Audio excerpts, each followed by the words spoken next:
entendió, se entendió.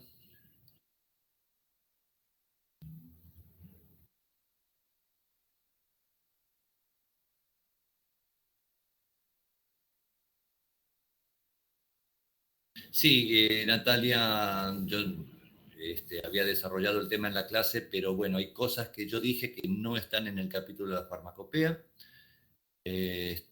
Algunas cosas con respecto a la puesta a punto de los métodos, y por otro lado hay cosas que no dije que obvié de decirlas porque estaban escritas en el capítulo. Pero bueno, sí, básicamente la idea es esa, desarrollar el tema, que después ustedes vayan y si tengan una mejor comprensión cuando leen el texto.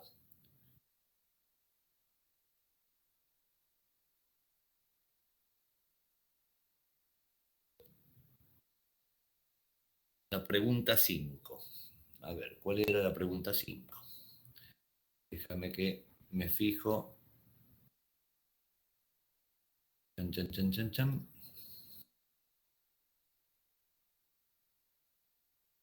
¿Qué debe hacer si la regresión en el análisis de la varianza no es estadísticamente significativa? Eh...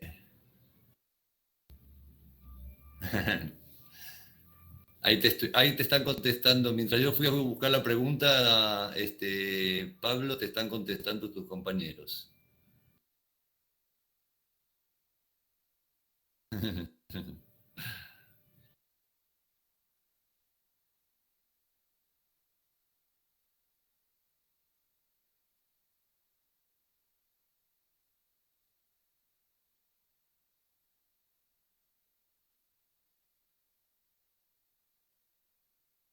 Está bien. Prepárense un poco, no estaba escrito. Prepárense un poco para de pronto encontrarse con cuestionamientos de que no están escritos exactamente en un texto, sino que deben ustedes de alguna manera elaborarlo a partir del conocimiento que puedan tener sobre el tema. ¿Sí? No pueden encontrarse con alguna pregunta que los obligue a pensar.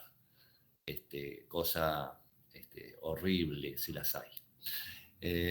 Aldo, ¿abriste el micrófono? ¿Querías decir algo o no?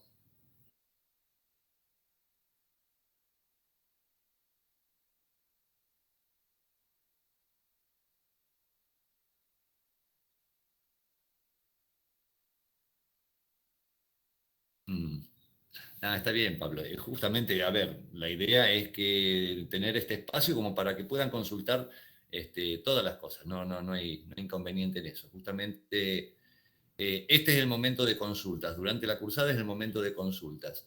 Eh, bueno, Aldo, está de acuerdo. El día del examen es el momento en que ustedes deben resolverlos de manera individual cada una de las cosas que se les presentan. Bueno, y con respecto a resolver el problema 3, creo que era así, el problema 3, que eran cálculos más o menos sencillitos, porque son reglas de 3, pero si supieron plantear las reglas de 3 como para resolverlo, llegaron, lo pudieron hacer.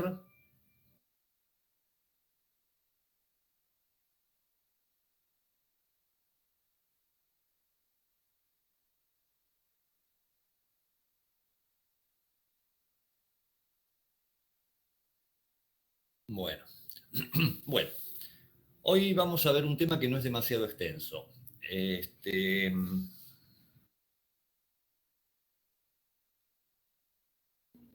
Nosotros estuvimos viendo que en el desarrollo de estos ensayos la variabilidad que se presentan en los resultados puede ser bastante elevada.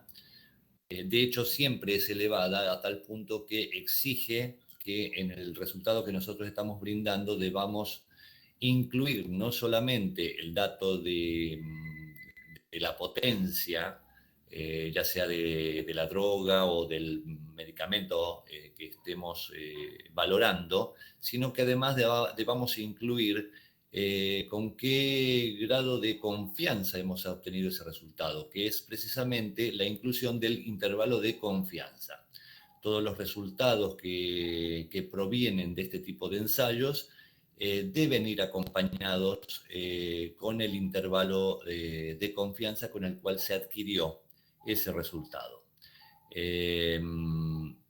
Hemos visto un poco en el desarrollo de la NOVA cómo se van de alguna manera potenciando los errores individuales y que para el intervalo de confianza propiamente dicho, lo que tiene mayor preponderancia es la regresión de la curva, número 1, y el error residual, número 2.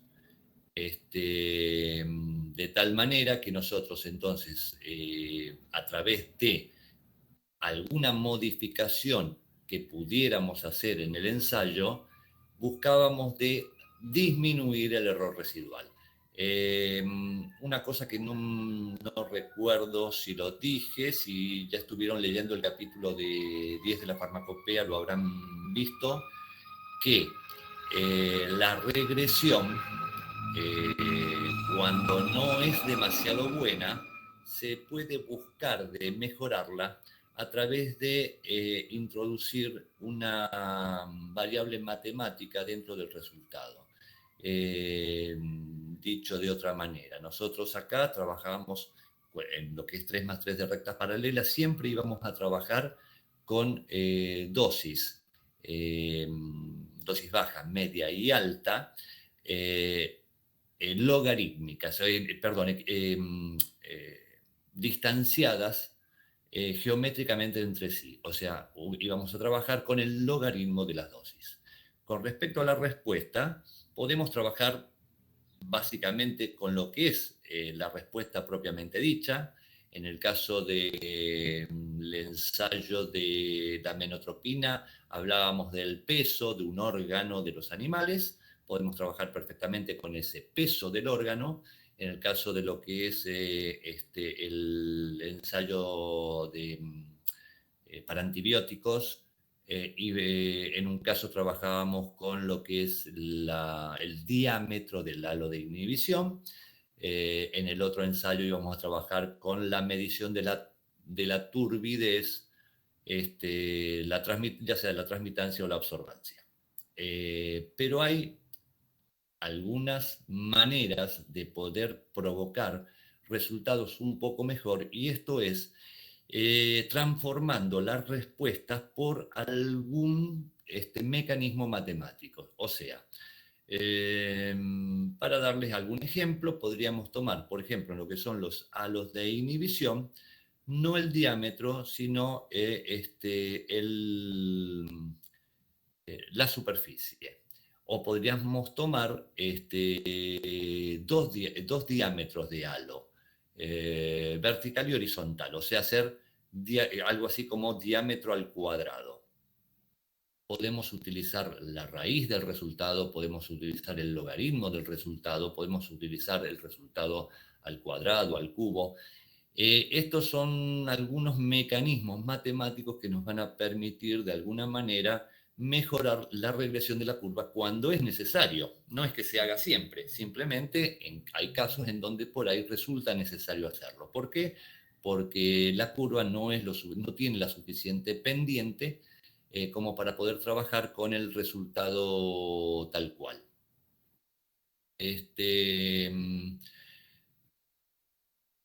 Bueno, entonces, por un lado, la regresión podríamos llegar a mejorarla a través de alguno de estos mecanismos. Por el otro lado, el error residual, que es el que calculábamos en base a poder, de alguna manera, el error residual de alguna manera es la dispersión acumulada, o no está bien dicho acumulada, sino combinada, la dispersión combinada de cada uno de los 6 tratamientos. De alguna manera, nosotros, en un completamente aleatorio, es eso tal cual. En cambio, cuando nosotros podemos introducir bloques dentro del modelo, o podemos introducir lo que es el tablero latino, de alguna manera estamos reduciendo ese error residual a través de el cálculo de un error que se puede ponderar, lo cual lo sacamos del error, el error aleatorio, aquel que no podemos ponderar. Ahora bien, dicho todo esto, igual obtenemos resultados donde tenemos una cierta potencia, que es la estimación, producto del ensayo propiamente dicho, acompañado de lo que es el intervalo de confianza. Ahora, a veces resulta que nuestro intervalo de confianza es demasiado grande, o sea, el rango queda demasiado extenso como para definir que nuestro resultado tiene una cierta confianza. O sea, mejor dicho, nosotros decimos, sí, llegamos a que la potencia son 1000 unidades internacionales, o sea, está todo bien porque era lo esperado, pero la certeza de que sean 1000 unidades internacionales está, bueno, podemos decir que se puede encontrar entre 500 y 2000 unidades internacionales con un 95% de certeza, lo cual deja bastante que desear. De ahí que en ocasiones sea necesaria el realizar más de un ensayo y poder de alguna manera promediar los resultados obtenidos de ensayos individuales. De ahí nace la combinación de resultados de ensayos. Combinación de resultados de ensayos. ¿Cómo muevo esto yo acá? Ah, ya lo pasé a PDF. Está bien.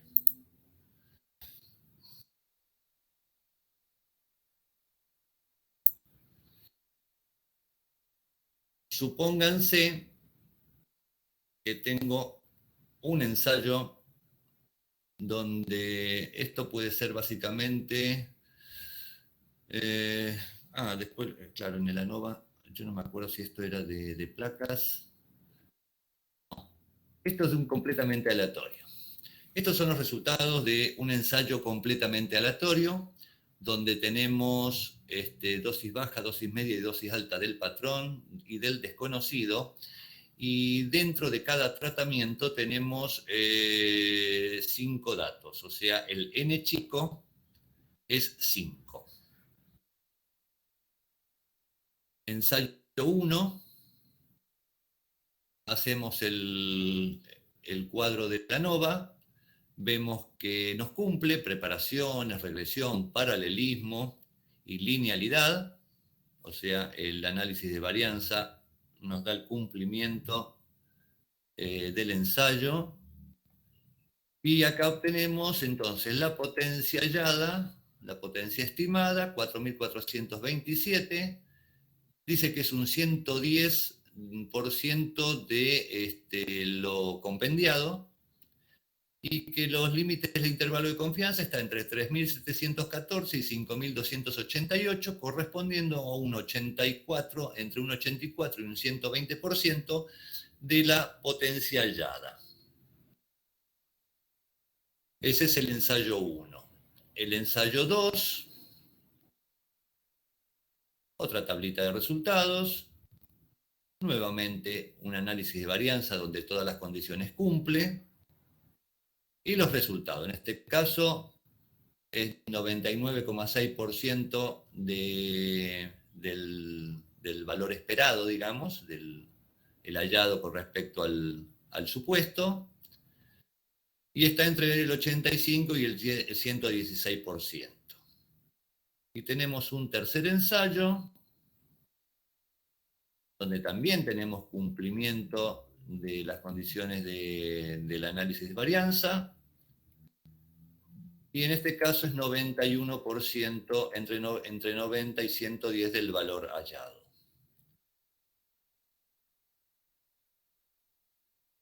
Bien, o sea,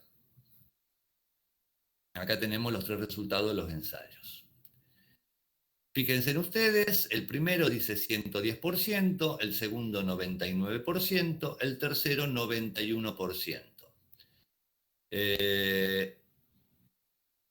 Más o menos, o sea, uno está en el centro, otro está 10% arriba, otro está 10% abajo. Esto, un promedio, nos daría el 100%. Bárbaro, hermoso. En un ensayo instrumental, bueno, no aceptaríamos tanta dispersión en un ensayo. O sea, si hago 3 ensayos independientes en algún ensayo instrumental y uno me da 110, el otro 99 y el otro 91, digamos que no está muy bien planteado el tema. Pero bueno, en este caso en particular, son ensayos que básicamente es muy probable que nos dé. Fíjense en ustedes que, a ver si, salvo en el tercer ensayo, a ver, ¿ven el cursor? Sí, ¿no es cierto? Este es el dato del primer ensayo, 4400. Obviamente está dentro de lo que es el intervalo de confianza del primer ensayo, pero también está dentro del intervalo de confianza del segundo ensayo. Acá ya no, se fue. Está por encima de este intervalo de confianza.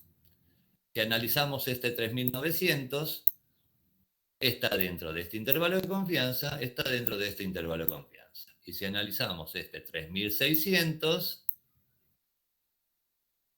acá quedó afuera por poco, pero afuera, y está dentro de este. Simplemente esto que les estoy mostrando es para hacerles ver que de alguna manera ninguno de estos tres resultados es la verdad absoluta. Son tres estimaciones hechas de tres ensayos de una misma droga.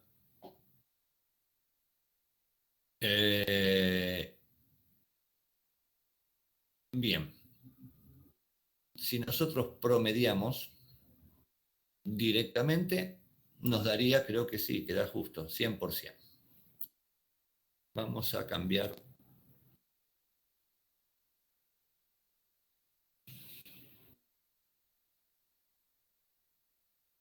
En la guía de problemas, ustedes tienen otro ejemplo. Directamente no arranca con los datos, sino que directamente les da los resultados de 3 ensayos individuales de rectas paralelas completamente aleatorios con un n de 6. Es el ejemplo que da en el problema 7. Ensayo 1, ensayo 2, ensayo 3. Acá no podemos, acá no está diciendo cuál es no hay especificación de cuál debiera ser la potencia ni cuál debiera ser el rango del intervalo de confianza. Simplemente le da los resultados de los 3 ensayos. Bien. El tema es que en una combinación de resultados de este tipo, lo que se utiliza es la ponderación. ¿Qué significa esto? Que de alguna manera nosotros vamos a darle un mayor peso al resultado que tiene un rango del intervalo de confianza más estrecho. Decimos, el ensayo cuyo resultado obtuvo una certeza, o sea, un rango de intervalo de confianza más estrecho, es de alguna manera un poco más confiable. Por ende, vamos a vamos a sopesarlo como un ensayo que tiene más credibilidad sobre los otros ensayos. ¿Me siguen más o menos la idea? Sí. Bueno, para eso, acá tienen ustedes en este problema,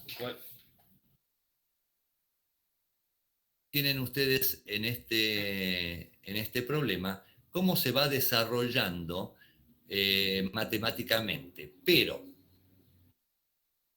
para poder hacer esto, este es el capítulo 10 de la farmacopea. Empiezo un poquito más arriba, la parte que habla de combinación de resultados de ensayo. Para poder realizar una combinación de resultados de ensayo, hay ciertas premisas que deben cumplirse, o por lo menos para poder aplicar este método que vamos a elaborar ahora. Dice, la estimación de la potencia derivan de ensayos independientes. La estimación de la potencia deriva de ensayos independientes. O sea, cuando nosotros estábamos mostrando ahí los resultados de 3 ensayos, deben ser los resultados obtenidos con 3 ensayos totalmente independientes, donde no haya sesgo en que los resultados de uno pueda tener algo que ver con los resultados de otro.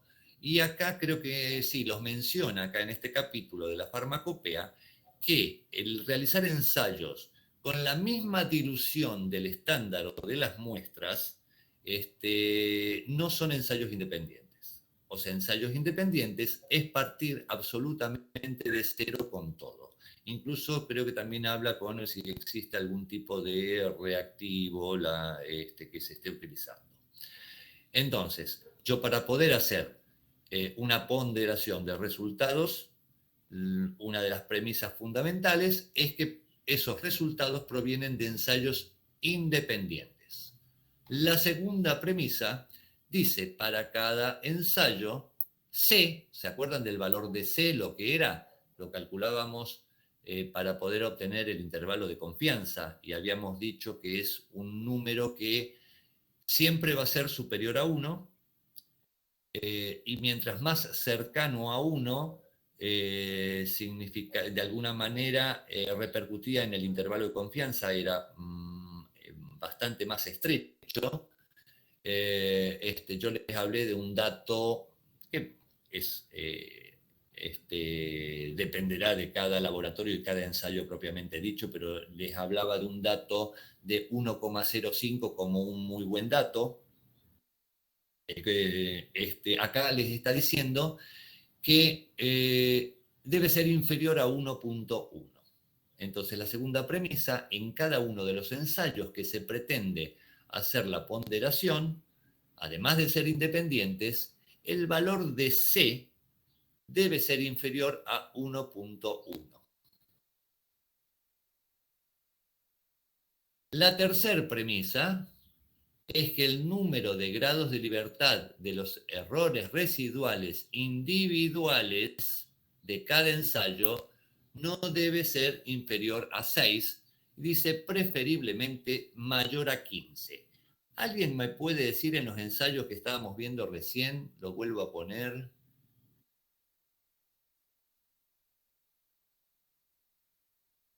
Cualquiera de estos. Por ejemplo. ¿Alguien se anima a decirme cuál es los grados de libertad del error residual en este ensayo?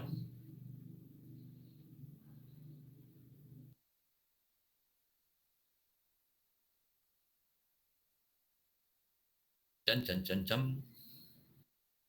No hace falta calculadora, ¿eh? Lo pueden hacer mental.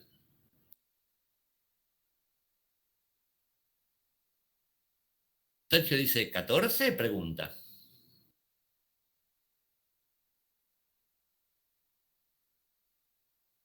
Chan, chan, chan, chan.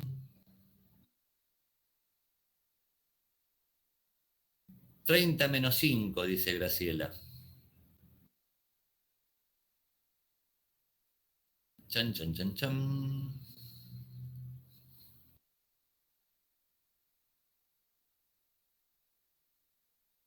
El resto no tiene la menor idea. O lo sabe y no se quiere deschavar que lo sabe en una de esas. Natalia pregunta, ¿30?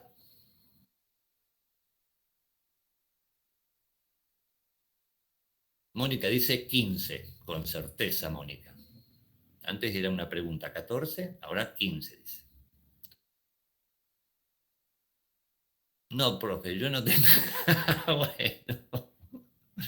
A ver, Los grados de libertad del error residual eran los grados de libertad del error total menos los grados de libertad de tratamiento en un completamente aleatorio, que es este el caso, a los cuales también había que descontar los grados de libertad si existía bloques, si existía filas o columnas en el tablero latino. En este caso es completamente aleatorio. Por lo tanto, los grados de libertad del error total es el n grande menos 1. Si tenemos 30 datos, ¿sí? Son 30 datos lo que tenemos, el n grande es 30. 30 menos 1, 29. Menos los grados de libertad de tratamiento, que siempre que estamos trabajando en un 3 más 3 de rectas paralelas, tenemos 6 tratamientos. Entonces 6 menos 1, 5. Entonces teníamos 30 menos 1 por un lado, 6 menos 1 por el otro. 29 menos 5, ¿cuánto es, Aldo?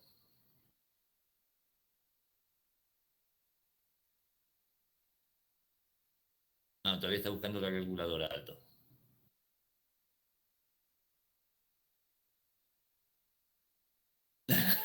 El 24 no le pegó a nadie. 24. Bien, bien, bien. 24. Volvamos otra vez a las premisas entonces necesarias para poder aplicar este tipo de ponderación de respuesta. No es la única manera de aplicar una ponderación de respuesta, pero es la que desarrollamos la cursada, es la que está desarrollada acá en el capítulo. En realidad hay dos, pero nosotros desarrollamos una de ellas. Entonces, las premisas para poder hacer esta ponderación, esta combinación de resultados de ensayo a través de ponderación de potencia, así está bien dicho, vamos a hacer una combinación de resultados a través de la ponderación de las potencias. Necesitamos que los ensayos sean independientes, totalmente independientes. Que el valor de C de cada uno de los ensayos sea inferior a 1.1 y que el número de grados de libertad del error residual de manera individual de cada uno de los ensayos no sea inferior a 6, dice preferiblemente mayor a 15, nosotros estamos en 24, estamos recontra bien. La última es, las potencias individuales estimadas forman un conjunto homogéneo. Para saber si forman un conjunto homogéneo hay que aplicar algún estadístico. En este caso, el estadístico que se aplica es el estadístico chi. Ahora, este estadístico, primero hay que hacer un montón de cálculos para poder averiguar digamos, el chi estimado del ensayo contra el de tabla. Primero hay que hacer todo el desarrollo matemático. Es algo así como lo que pasa cuando hacemos obtenemos la potencia, la estimación de potencia en un ensayo. Hacemos todo el análisis de varianza, llegamos a la validez del ensayo, pero la última validez nos la da el intervalo de confianza. El intervalo de confianza no lo obtenemos hasta que no desarrollemos todo el cálculo de la potencia de su intervalo. Me siguen en lo que digo, ¿no? No, están totalmente perdidos. ¿Lo puede repetir, profesor? A ver, ¿qué escriben?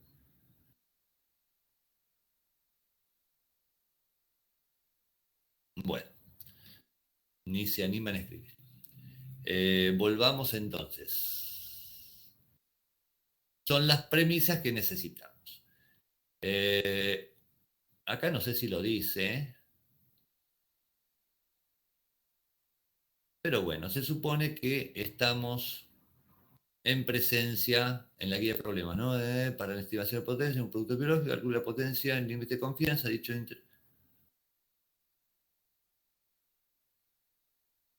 Está bien, no, no lo dice, lo da por sentado que es así, ¿no? Que las premisas se cumplieron. Bien. Habíamos llegado hasta dónde acá. Teníamos los tres ensayos. Si nosotros hacemos el promedio, ¿sí? Esto nos da el 100%, y con el intervalo de confianza podemos hacer también un promedio, lo cual le hablo del promedio matemático. Sumar los 3 y dividirlo en 3 nos está dando 4.017 unidades internacionales la potencia, entre 3.471 y 4.656. Esto corresponde a un 100% de la potencia supuesta y a un 86-116% de la potencia hallada. Pero nosotros vamos a aplicar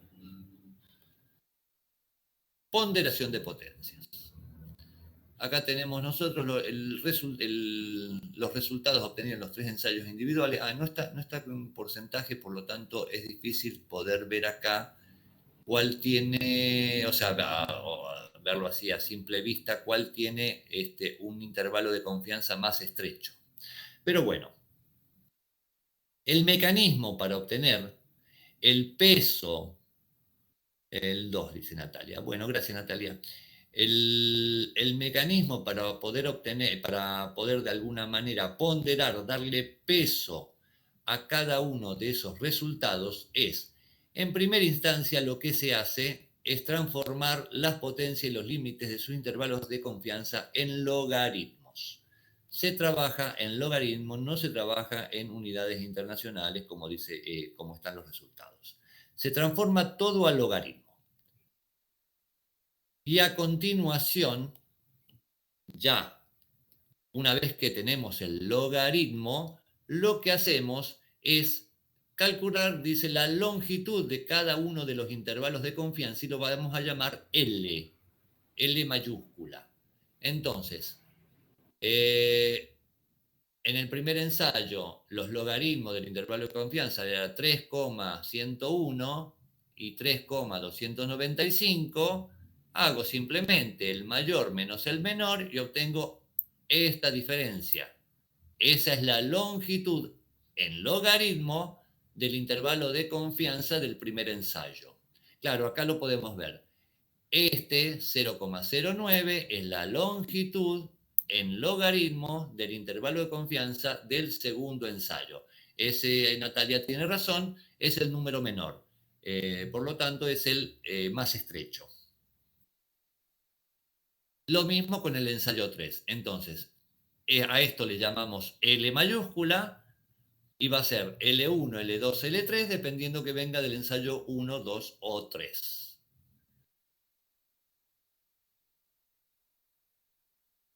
Ahora bien, dice, calculamos los coeficientes de ponderación.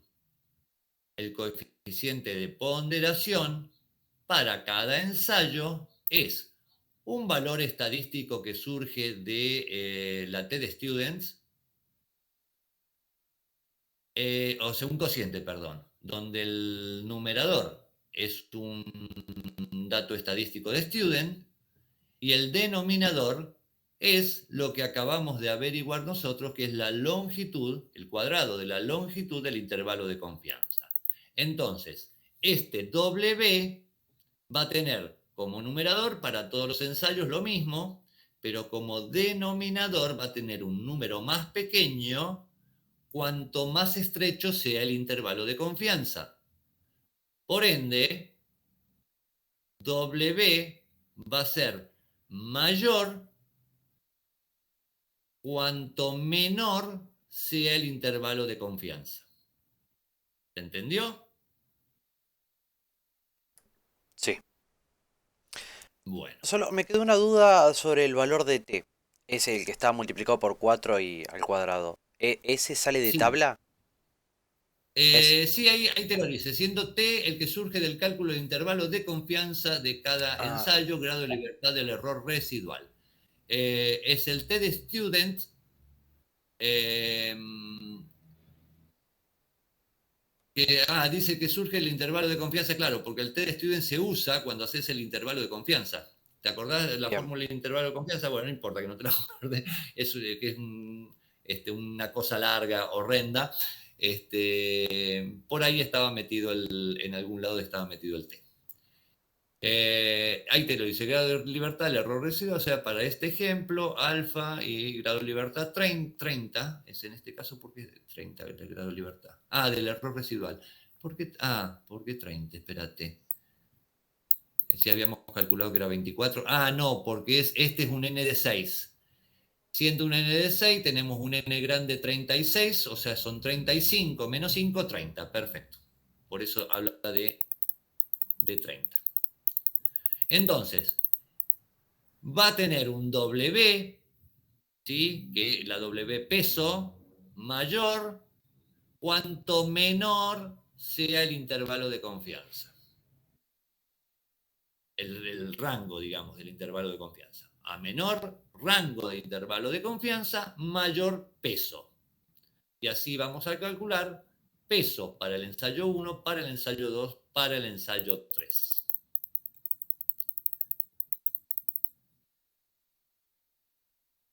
Ahora bien, una vez obtenido ese peso, vamos a hacer el peso por la potencia, pero el logaritmo de la potencia. ¿Se acuerdan que se llamaba m, el logaritmo de la potencia? Entonces, el peso individual de cada ensayo por el logaritmo de la potencia de cada ensayo, el cual nos va a dar un cierto valor. Y WM, W por M, es el que vamos a hacerle la sumatoria y lo vamos a dividir en la sumatoria de todos los pesos. Con lo cual vamos a obtener el M, pero el M ponderado. El M promedio, digamos, el M promedio ponderado. Más allá que los cálculos son una cosa de locos, han seguido aproximadamente cómo es la obtención del valor. ¿M qué es? M es el logaritmo de la potencia. Acá lo que estamos obteniendo es un M promedio. Pero en lugar de hacer un promedio matemático, estamos haciendo un promedio ponderado en función a darle un peso mayor a aquel M que de alguna manera tenía un intervalo de confianza, un rango del intervalo de confianza menor. Este M1 no es nada más ni nada menos que la transformación, ¿dónde estaba? Acá. La transformación, no, este no es, perdón. Ah, sí, sí, es este, sí, es este. La transformación de la potencia en logaritmo.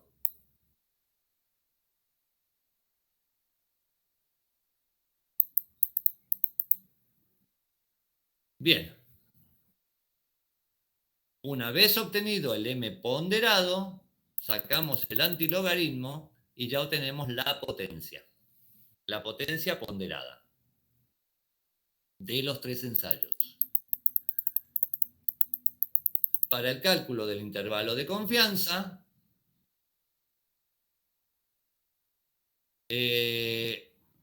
hacemos este cálculo de varianza en donde vamos a involucrar al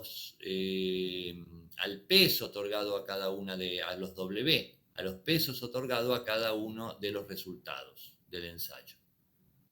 Entonces, a partir de obtener esta varianza, con esta formulita, nosotros después el M ponderado más la varianza o menos la varianza nos va a dar los límites superior, inferior del intervalo de confianza. Siempre metemos, cuando hacemos un intervalo de confianza, metemos una T de students. Eso es algo de manual. Y llegamos a este dato. en este ensayo que es de la guía de problemas. 1.435 unidades internacionales entre 1.325 y 1.552. Yo acá nuevamente no lo tenemos en porcentaje, pero les voy a mostrar el que sí está en porcentaje. ¿Dónde está? Si es que lo encuentro. Acá.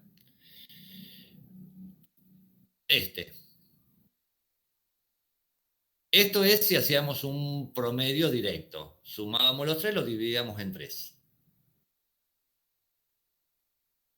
Esto es si hacemos el cálculo a través de la ponderación de las potencias. Fíjense en ustedes que la potencia que en un promedio directo nos daba un 100%, en este caso no da el 100%, da el 96%. ¿Por qué? Porque seguramente el dato que estaba acá, este dato, el tercero, perdón, el ensayo 3, tenía un intervalo de confianza más estrecho, entre 90 y 110.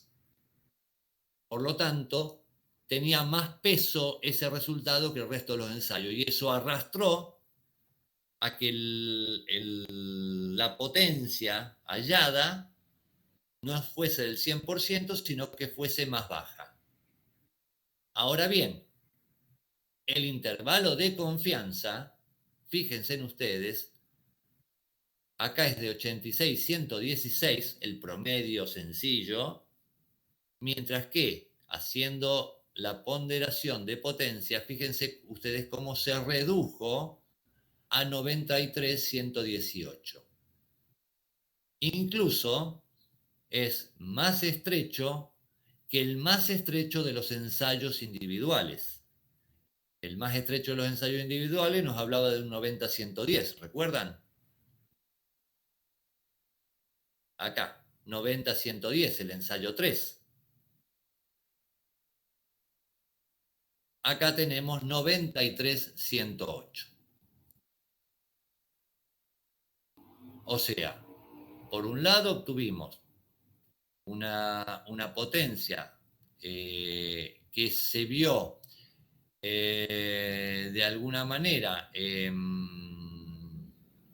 desviada de la media matemática, de la media aritmética, hacia uno de los extremos, en este caso en particular,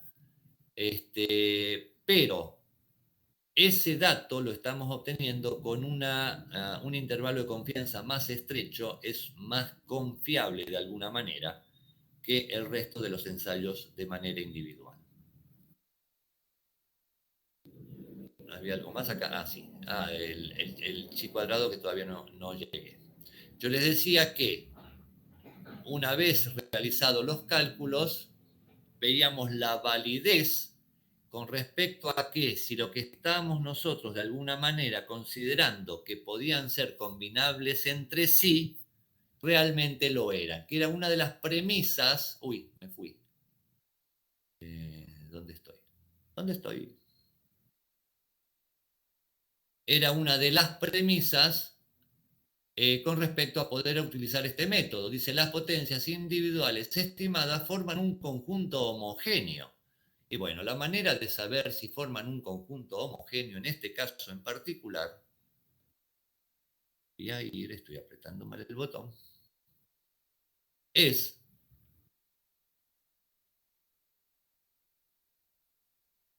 haciendo la prueba de validez que se detalla acá.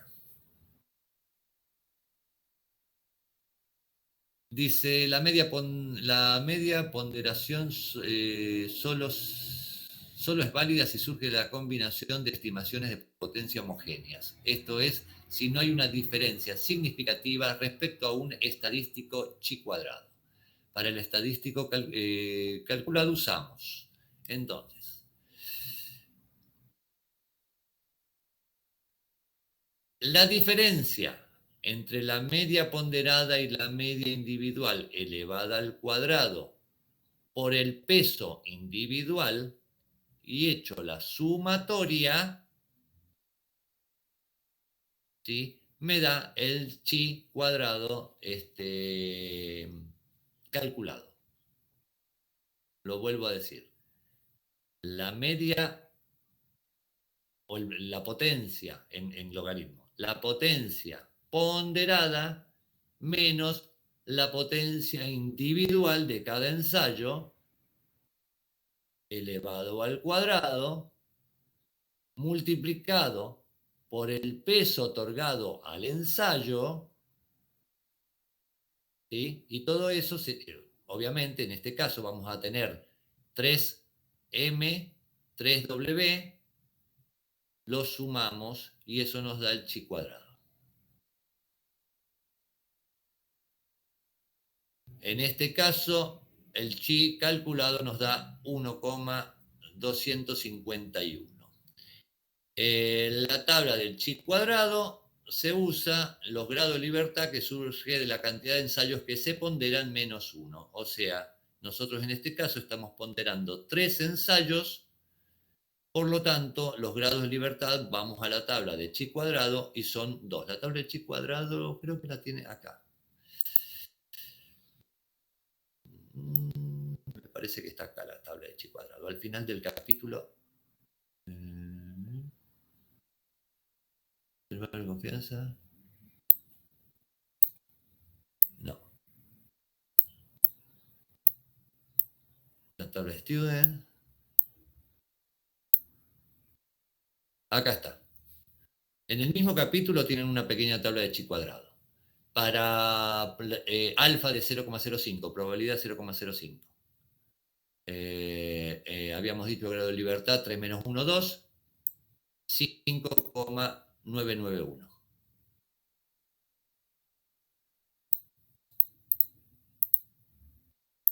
No sé para qué quiero volver acá. Bueno, entonces acá nuestro estadístico es inferior al estadístico de tabla, por ende no hay diferencia significativa respecto a los ensayos que hemos combinado, a los resultados de ensayo que hemos combinado. O sea, hay validez del ensayo. ¿Este era el último? Sí. En el caso del que estábamos viendo acá, fíjense ustedes, dio 5,1 es inferior a 5,9, que es el de tabla. 5,9 era el de tabla. Porque meto el dedo donde no debo. 5,991, sí. Cualquier dato inferior, no importa que esté muy próximo o muy lejano, cualquier dato inferior significa que la significancia estadística está determinada. En este caso, no hay diferencia significativa entre los datos ponderados al considerar lo que provienen de una misma muestra homogénea. ¿Les quedó claro?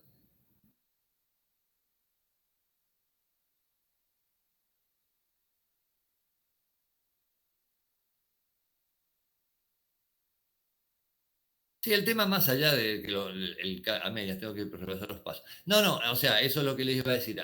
Más allá de que llegar a los resultados signifique estar haciendo cálculos matemáticos por ahí medios confusos, qué pongo acá, qué pongo allá.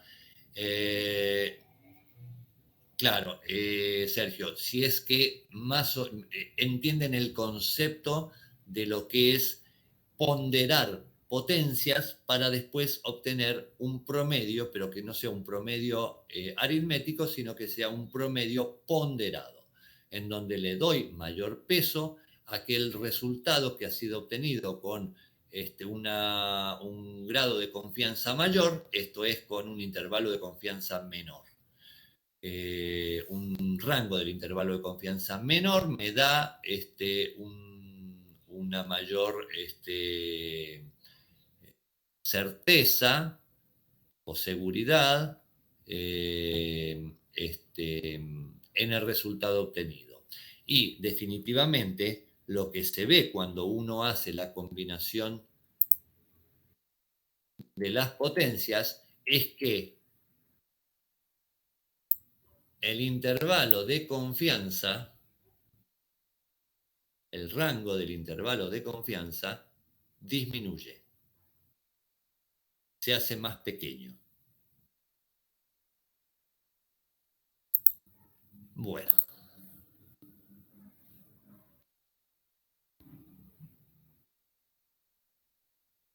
La, la clase de hoy estaba fundamentalmente para que comprendieran este tema. A ver, denme un segundo, que creo que es lo único. No tienen tarea.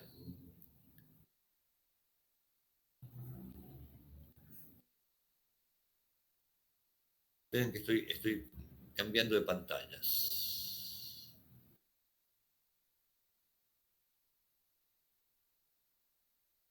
Tienen colgado lo que es la presentación esta, el Power. Es un Power muy, muy sencillito, no tiene nada extraordinario. El capítulo 10 de la farmacopea es lo que tienen que leer. Es muy extenso ese capítulo. Hay ciertas partes que nosotros no hemos visto. No hace falta que ustedes lo lean completamente.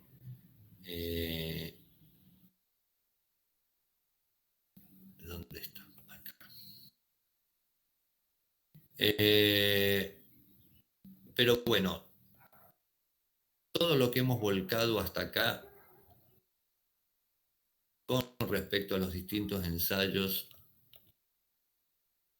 lo que son los ensayos indirectos. De los ensayos directos ya ahora les voy a explicar algunas cositas más que trae este capítulo.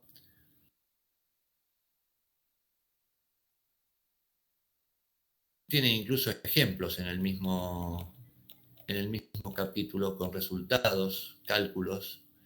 Con respecto a cómo hacen el ANOVA, van a encontrar que hay un poco de diferencia como lo he venido explicando yo. Hay algunas letras que son diferentes y hay algunos cálculos incluso que son diferentes, pero todos conllevan a exactamente el mismo resultado. No es que aplicando las fórmulas que yo les presenté en la guía de problemas y aplicando las fórmulas que están en este capítulo lleguen a resultados distintos. No, llegan exactamente al mismo resultado. Es distinta manera de encarar el cálculo, nada más. ¿Alguno ya estuvo viendo un poco este ensayo o se están desayunando ahora que lo tienen que leer? Es tan extenso que hasta tiene un índice propio.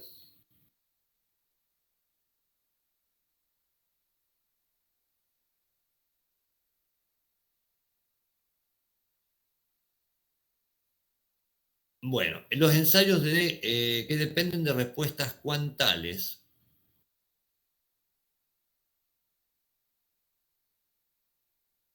Acá habla del método de Lojitos y hay otros más. Vamos a ver si...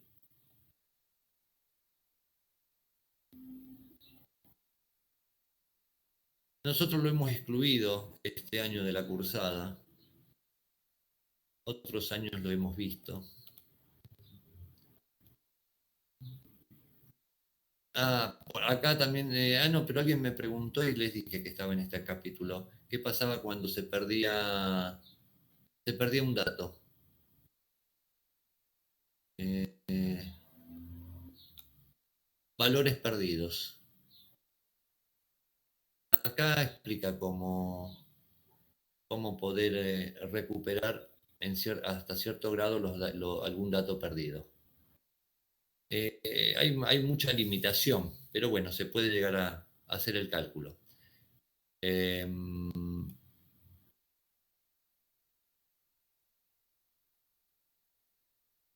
relación dependiente.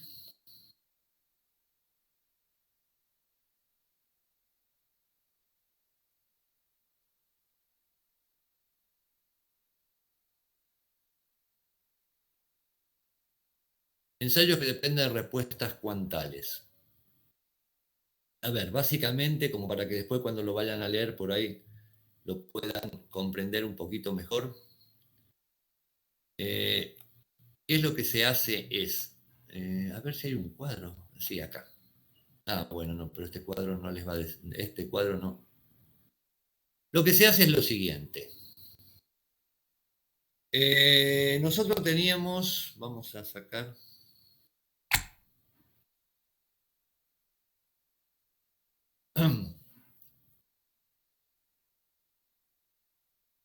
Qué lindo, me voy a poner a dibujar.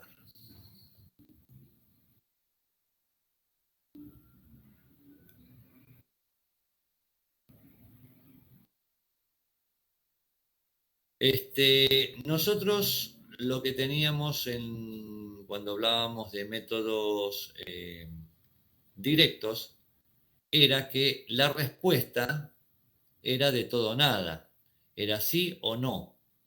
Entonces, cuando de alguna manera nosotros teníamos que definir eh, una curva, la definíamos en función de cuántos animales habían dado la respuesta con una determinada dosis. Y de ahí surgía que, por ejemplo, ¿no? Vamos a dibujar algo más o menos, con una determinada dosis había X cantidad de animales que habían, bueno, no, si no voy a poder,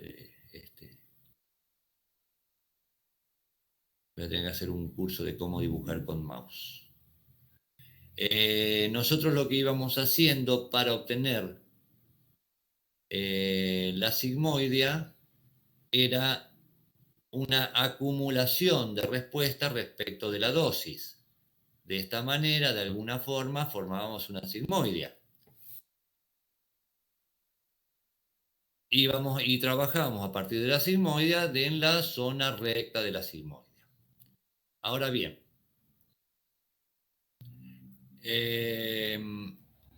otra manera de poder trabajar con estos resultados es haciendo una especie de transformación en cuanto a ese resultado de on-off, de que sensible o no sensible el animal a la dosis entregada, o mejor dicho, qué dosis necesita el animal para obtener la respuesta, transformar, por ejemplo, ahora sí, vamos otra vez a ver si es más fácil explicarlo. ¿Dónde estamos acá?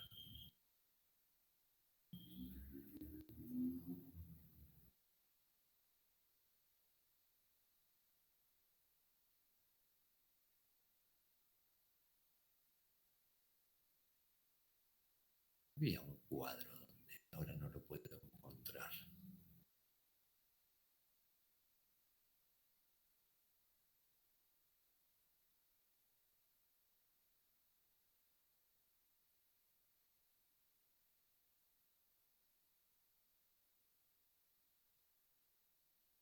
Bueno, no, aparentemente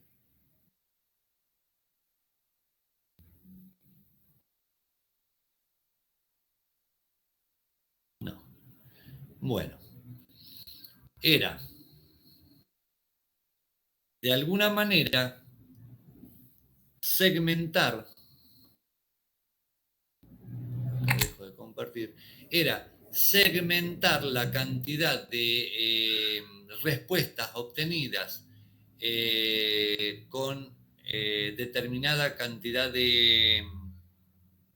o sea, dentro de cada rango de dosis. O sea, esto que empecé a dibujar primero yo acá y que no me salió demasiado bien.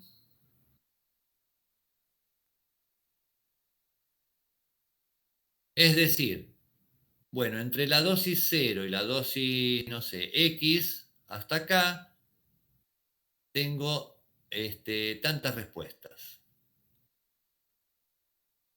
entre esta dosis y esta otra dosis, ya no es sumado, sino que es de manera individual entre esta otra dosis y esta otra dosis. Vamos a suponer que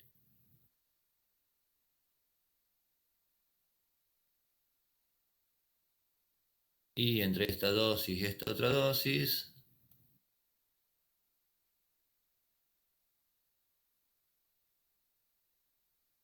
a través de esta gráfica, o sea, de la cantidad de animales que fueron sensibles dentro de cada rango de dosis, poder aplicar una transformación matemática en donde ya tenemos una respuesta, digamos, medible en función de cantidad de animales que han respondido. Transformamos la respuesta cuantal en respuesta medible en función de cantidad de animales. Eso es lo que me faltó poner acá. Cantidad de animales o cantidad de modelos, digamos. No, no siempre son animales.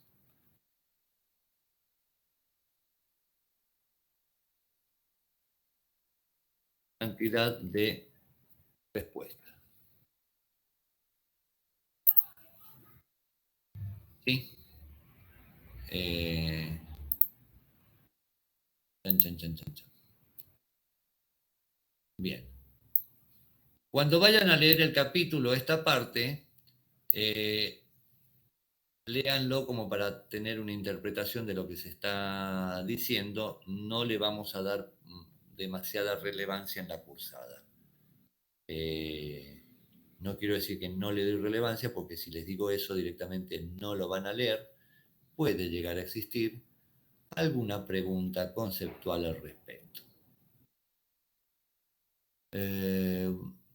Volvamos otra vez a donde teníamos...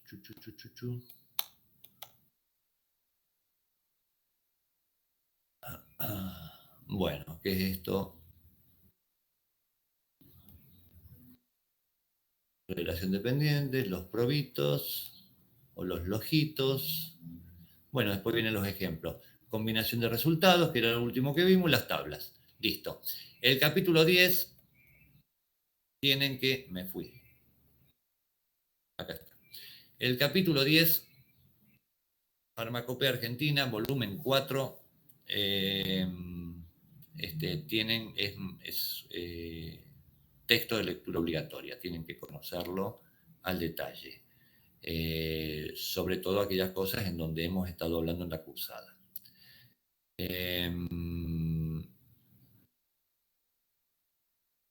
¿Quieren hacer alguna pregunta? La clase de hoy, la verdad que es, hasta acá llegamos. Este es el tema que teníamos que desarrollar. ¿Quieren hacer alguna pregunta?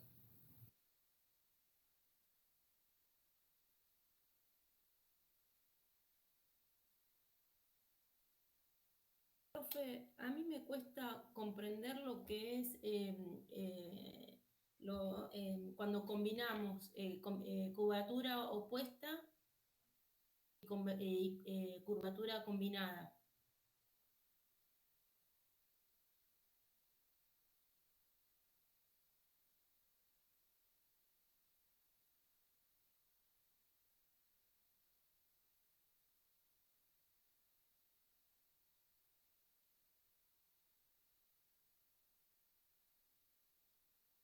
Hola, hola. ¿Me escuchan a mí? Ahora sí. Sí, creo que se cortó por unos segundos. Ah, se nos cortó a todos.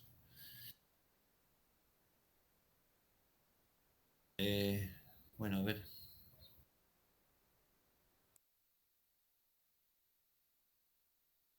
Estamos todos adentro. ¿Pueden escuchar todos?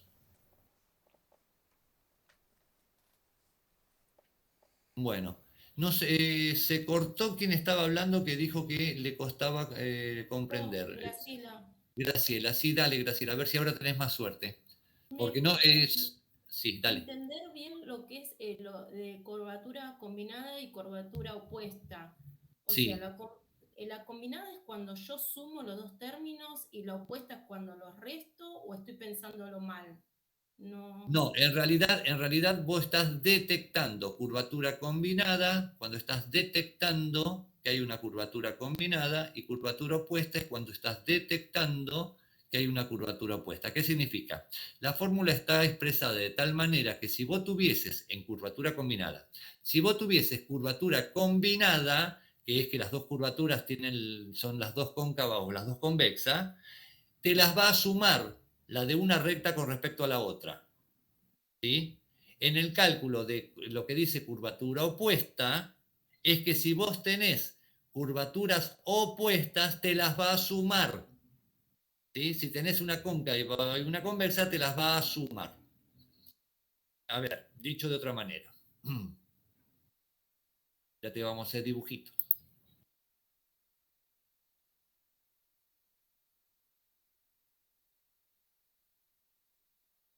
Cuando yo tengo esta curvatura y yo aplico la fórmula de curvaturas opuestas, voy a obtener un valor cercano a cero. En cambio, cuando aplique la fórmula de curvaturas combinadas, voy a tener un valor elevado. Cuando yo me encuentro en esta situación y aplico la fórmula de curvatura combinada, voy a obtener un valor cercano a cero. Y cuando aplique la fórmula de curvaturas opuestas, voy a tener un valor elevado. El tema es que como yo no sé qué curvaturas tengo, al aplicar una sola de ellas, puede ser que detecte la curvatura o puede ser que no la detecte. Por eso necesito los dos cálculos. Y justamente es la suma de los dos cálculos lo que me habla a mí de la linealidad. ¿Ahí más o menos te quedó mejor o no? No te expliqué nada, te confundí más. Sí, sí, lo entiendo cuando usted me lo explica, pero no, cuando después lo veo sola no sé qué me pasa, pero no llego. Si lo explica y lo entiendo ahora, pero no sé. Bueno, lo voy a volver a pensar. Otro caso que vos podés llegar a tener es que tengas una así y la otra así. En ese caso, las dos fórmulas, la de curvatura opuesta o la de curvatura combinada, las dos te van a dar un número lejano a cero. ¿Sí? Las dos se van a sumar. Entonces, aplicando una ya sabrías vos que hay un problema. Al aplicar la dos para sacar la linealidad, por supuesto que va a ser más evidente. Pero bueno, el tema está dado. Espérate, vamos a ir a lo que pasa que yo saqué.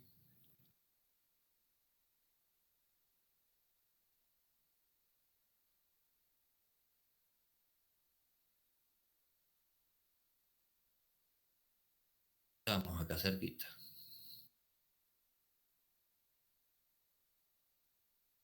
Uy, no les entra la pantalla. ¿Qué pasa que no entra la pantalla? Vamos a sacar y volver a entrar.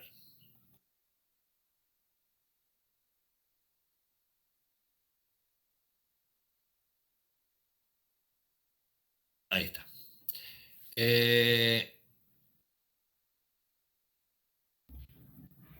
Por esto que yo les decía, se llama curvatura combinada porque detecta si hay curvatura combinada.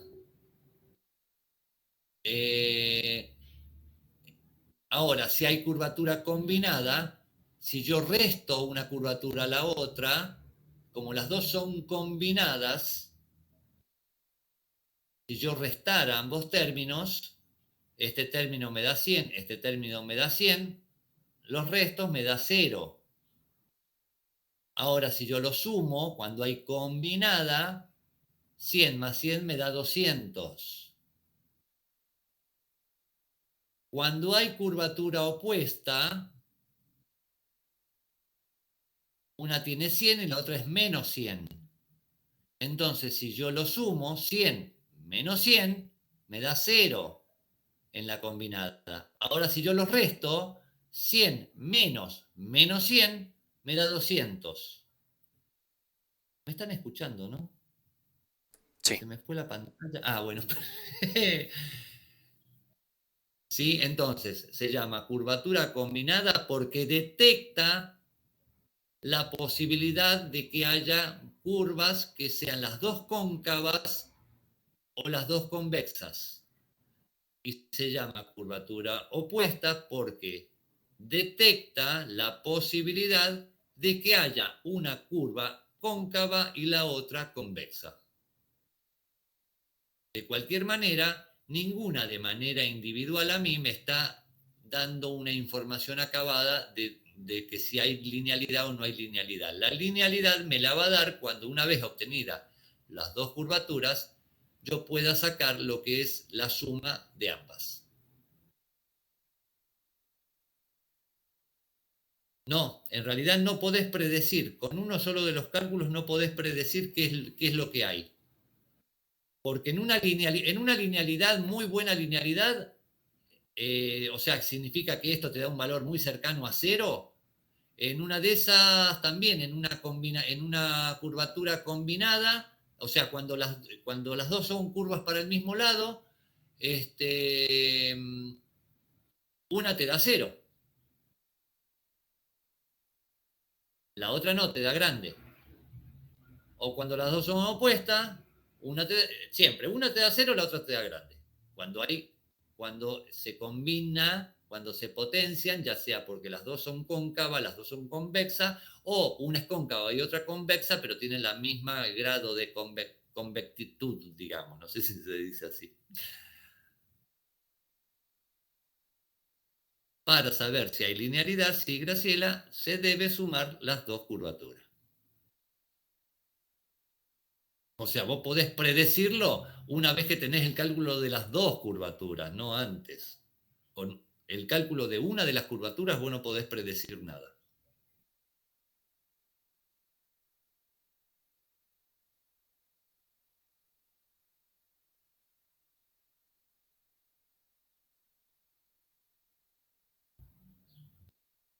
Bueno, ¿quieren hacer más preguntas?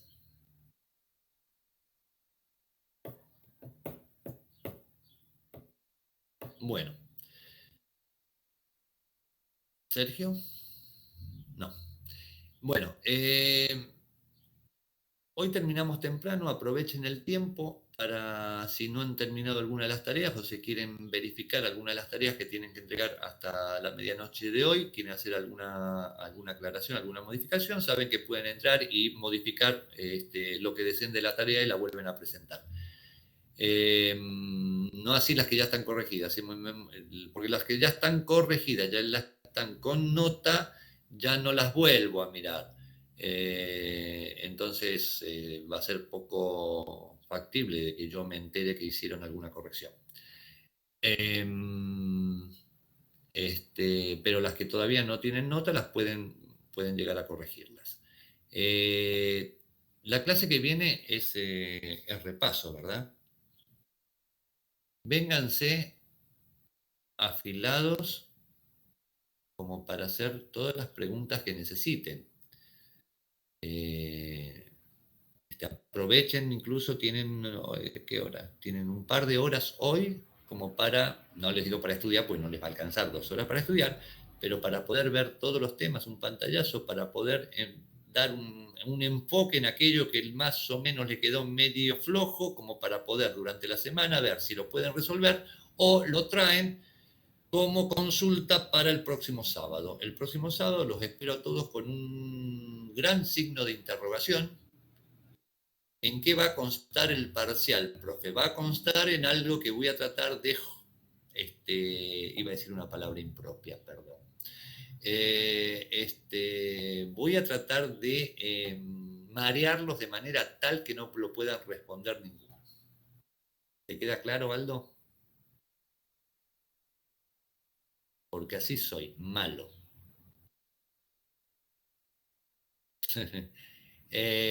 No, a ver, todos los temas tienen que pensarlos, no saberlo, no tenerlo, porque, a ver, en la presencialidad podíamos pedir que estudiaran ciertas cosas que podían entrar dentro del rango de definiciones. En la virtualidad las definiciones no tienen ningún sentido. Que ustedes me escriban algo que ya está escrito, o sea, me copien y peguen algo que ya está escrito, no tiene ningún sentido. Una cosa fundamental, bueno, pero ya lo voy a decir la clase que viene, es el hecho de que las respuestas que me den a una pregunta tienen que ir exactamente para responder a la pregunta. No porque yo hago una pregunta y ustedes quieran dar una respuesta amplia, me empiecen a hablar de todo, porque en definitiva siempre les digo a los alumnos, el que me habla de todo es porque no entiende nada. La respuesta a una pregunta debe ser concisa, concreta. No tienen que ponerse a hablar de todo. Esto es un ejemplo sencillo. Si yo les pregunto cuáles son las 3 primeras letras del abecedario, no me den el abecedario completo. Si me dan el abecedario completo, yo interpreto que ustedes no saben cuáles son las 3 primeras letras del abecedario. ¿Se entiende?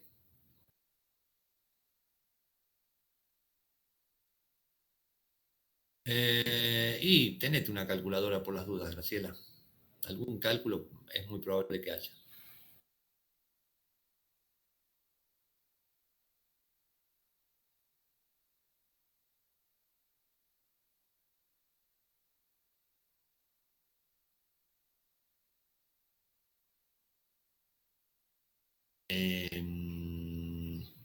Sí, hay desarrollo y puede haber algún cálculo,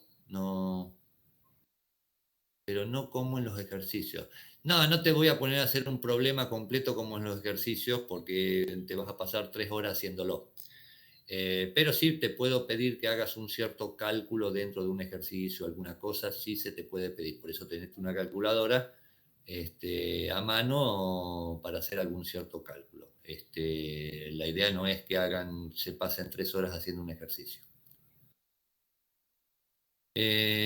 Bueno, sí, el tiempo es tirano. Sí, las tablas también. Las tablas ténganlas a mano. Sí.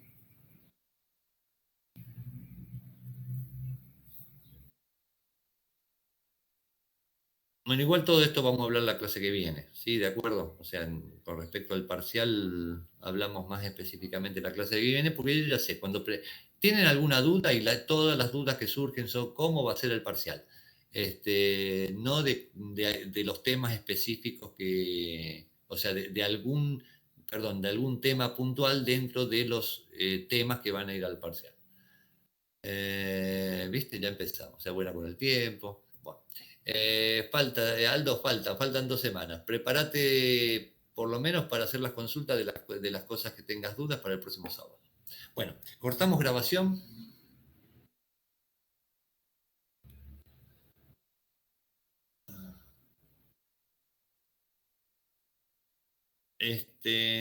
¿Alguien más quiere hacer alguna pregunta, alguna cosa o ya nos vamos todos? Nos vamos temprano, hoy 10 de la mañana.